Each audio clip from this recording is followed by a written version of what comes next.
Aku pernah dengar dulu Om katanya dulu hampir mati waktu kecil. Betul. Kejebur. Betul. Gimana cerita itu Om? Jadi saya dagang es mambo sama dagang kacang goreng. Pakai papan kayak sekarang ini, papan kayak ngasong lah, asongan gitu.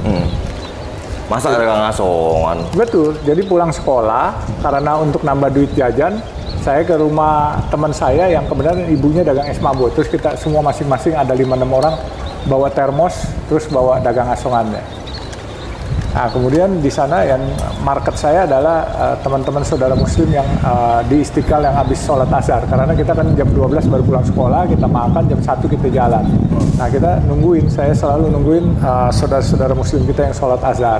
Gitu kelas sholat azhar, saya tawarin es mambo apa. Mereka beli. Nah, dulu kan masih RM1, RM2 gitu. RM1 itu 2,5 perak dulu. 2,5 perak. Itu tahun berapa, Men? Tahun 70-an? 70-an. 70-an. Jadi kadang-kala dia kasih duit 10 perak, beli barangnya cuma 7,5 perak, RM3. Akhirnya kembalinya RM1.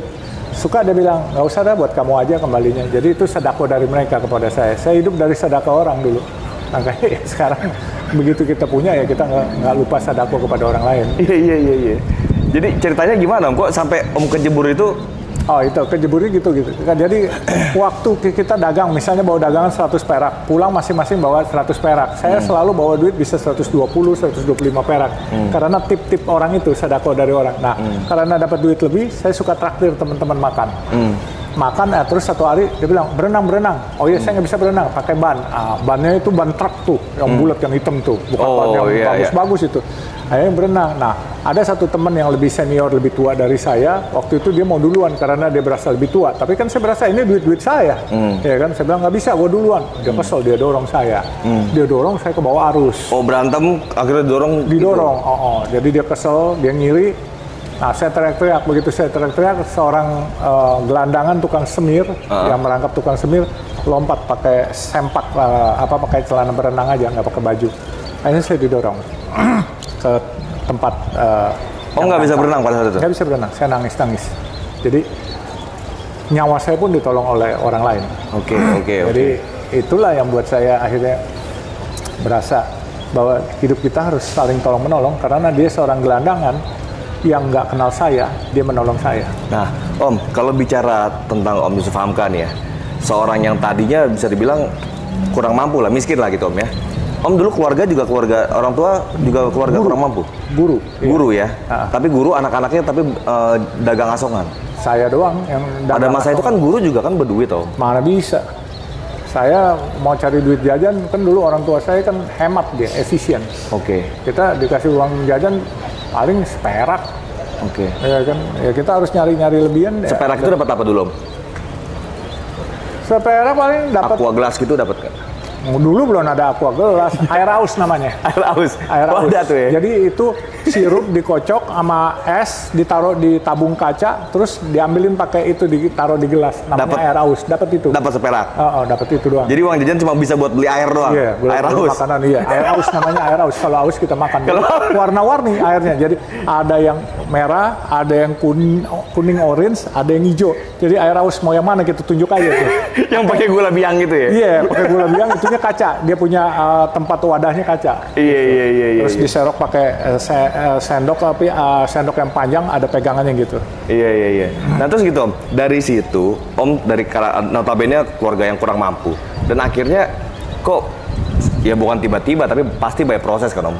Proses apa sih yang paling menurut Om penting di situ di hidup Om itu? Saya tuh dulu dipanggil gembel sama ibu bapak saya karena saya nggak suka pakai sendal, nggak suka pakai sepatu, ciaka lah ibaratnya orang bilang apa ya, nyeker. Sehingga teman saya, komunitas saya muslim semua. Jadi kalau diajak pergi saya nggak mau pakai celana panjang sama ibu bapak saya. Akhirnya saya dipanggil si gembel. Si gembel. Nah kemudian si gembel itu ya yang akhirnya Wih. Nah itu burung-burung. Ini burung apa nih Om? Ini burung-burung gereja yang teman-teman yang pada sembahyang di sini yang percaya. Dia melepaskan burung. Dilepas jadi, ke alam. sebagai memerdekakan hewan itu adalah sebagian dari kepercayaan teman-teman Buddhis. Gitu. Iya. Nah jadi ya saya ini boleh bilang hidup saya by proses. Saya dipanggil gembel sama ibu bapak saya nggak ada masalah. Saya bilang gembel ya gembel yang berjuang. Nanti satu saat si gembel bisa bikin harum nama keluarga. Alhamdulillah, malaikat liwat dijabah kali, kun fayakun jadi gitu. Enggak juga kun fayakun ngomong, pasti by proses dong. Oh iya, by proses kalau nggak. Masa ada yang tiba-tiba bisa jadi kaya gitu, nggak mungkin lah Om. Nggak, saya sampai sekarang nggak berasa kaya. Kaya itu apa sih? Ya Om dibandingin dulu kan Om.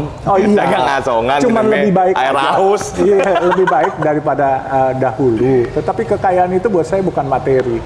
Kalau materi kekayaan, saya pikir semua orang akan jadi materialistis. Materialistis. Kekayaan itu adalah satu kehormatan. Ya. Kekayaan itu nama baik lebih penting daripada kekayaan harta. Kekayaan nama baik jauh lebih penting daripada kekayaan harta. Anda lihat kalau belum saatnya, orang banyak yang kita lihat kemarin istilah flexing. Flexing. Ya, 3-4 tahun kita lihat semua kita pun kagum. Wah, hebat ya anak-anak sekarang mungkin pakai IT, pakai apa segala macam medsos, jadi bisa jadi orang kaya. Tetapi seiring berjalannya waktu baru 3-4 tahun KO langsung diborgol masuk penjara. Itu not by process, itu instan.